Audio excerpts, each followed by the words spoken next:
Hello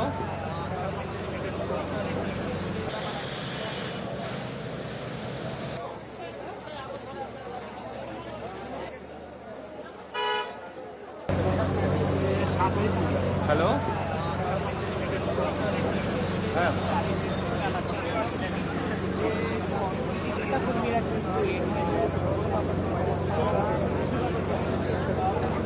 আচ্ছা এখনই এখন কি ডিজিটাল কয় মিনিট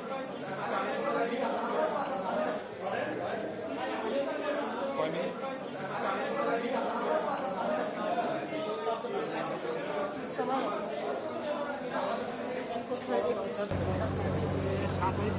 হ্যালো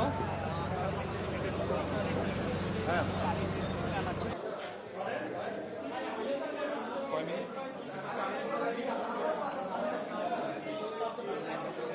আমরা মনে করি রাষ্ট্রকে এর দায়িত্ব নিতে হবে, সরকারকে এর দায়িত্ব নিতে হবে।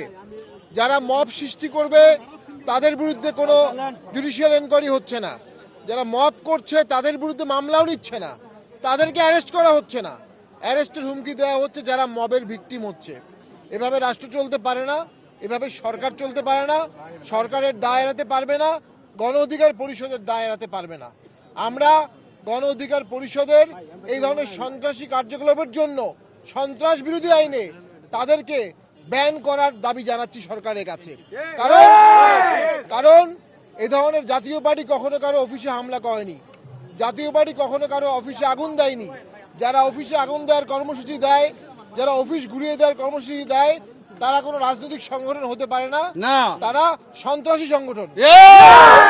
সন্ত্রাসী সংগঠনের জন্য সন্ত্রাস বিরোধী আইন এবং আরপিও অনুযায়ী নিবন্ধন বাতিলের অভিধান আছে। মনে করি গণ অধিকার পরিষদ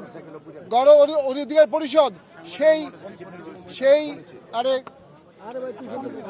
গণ অধিকার পরিষদ সেই আইনের মধ্যে পড়ে গেছে, যে আইনের মধ্যে পড়ার কারণে আমরা সরকারের কাছে দাবি জানাবো, সরকার যদি আইনের শাসক হয়ে থাকে, ন্যায় বিচারের শাসক হয়ে থাকে, সরকার যদি সংবিধানে হাত দিয়ে শপথ নিয়ে থাকে, যারা সন্ত্রাসী কার্যকলাপ করছে তাদেরকে 24 ঘন্টার মধ্যে অ্যারেস্ট করতে হবে এবং গণ অধিকার পরিষদকে একটি নিষিদ্ধ দল হিসেবে ঘোষণা করতে হবে।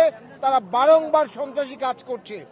আমরা জানতে পেরেছি একটি জুডিশিয়াল এনকোয়ারি কমিটি হয়েছে, আমরা সুষ্ঠু তদন্তকে স্বাগত জানাই। পাশাপাশি বারবার আমাদের পার্টি অফিসে যে আগুন দেওয়া হচ্ছে, এর জন্য আমরা একটা জুডিশিয়াল কমিটি করতে চাই। আমরা সরকারকে আহ্বান জানাবো একটা জুডিশিয়াল এনকোয়ারি কমিটি করে এর সুষ্ঠু তদন্ত করতে হবে।